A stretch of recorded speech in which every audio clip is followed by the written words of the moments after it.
অক্লান্ত পরিশ্রমের মাধ্যমে আজকের এই তাফসীরুল কোরআন মাহফিল। আসলে আমার বাড়ি কিন্তু এই যে কালিয়াঘরের সাথে 500 মিলিগ্রাম। আমি আসলে ইসলামের সাথে সংশ্লিষ্ট শুধু তা না, আমি কিন্তু মানবিক কাজও করি।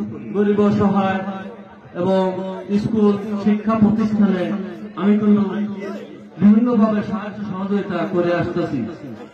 2019 সালে পাবনা আমি হামজা ভাইকে নিয়ে আমি আমার নিজ গ্রামে মাহফিল বাস্তবায়ন করছিলাম। হামজা ভাই জেলে যাওয়ার পরে আর তো আর সম্ভব হয় নাই। জেল থেকে আসার পরে আজকের এই তাফসীরুল কোরআন মাহফিল বাস্তবায়ন করতে সক্ষম হয়েছি। আর আসলে ইসলামের পথে চলতে অনেক বাধা বিঘ্ন আসবে, পিছিয়ে যাওয়া যাবে না। এটা ধৈর্যের সাথে কাজ করে যেতে হবে। আর আরেকটা বলছে, আমি কিন্তু মানবিক পরিষেবা ছিলেন, আর নতুন করে পরিচয় দেওয়ার দরকার নাই, তাই না? হামজা ভাই দেখেন ইসলাম কত কষ্টের।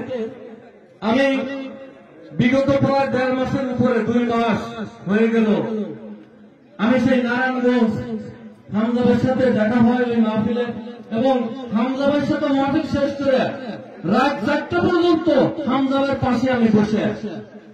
রাত 4টা পর্যন্ত একটি ডেট নেওয়ার জন্য কি পরিমাণ কষ্ট করতে হয়, তবুও ডেট পাই না, আশা হারাই না। যে মহান আল্লাহ তাআলার পক্ষে কথা, যে আল্লাহ বলছে যে তুমি ধৈর্য ধরো, তুমি নিরাশ হও না, আমি তোমার সফলতা দেব।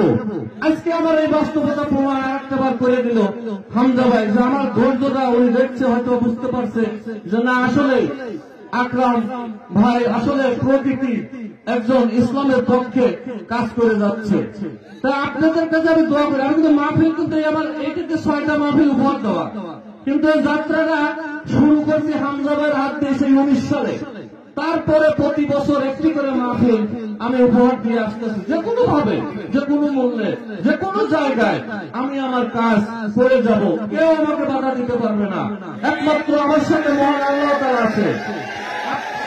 আপনারা আমার জন্য দোয়া করবেন, আমি যেন এভাবে প্রতি বছর একটা তাফসীরুল কোরআন মাহফিল এভাবেই দিয়ে যেতে পারি।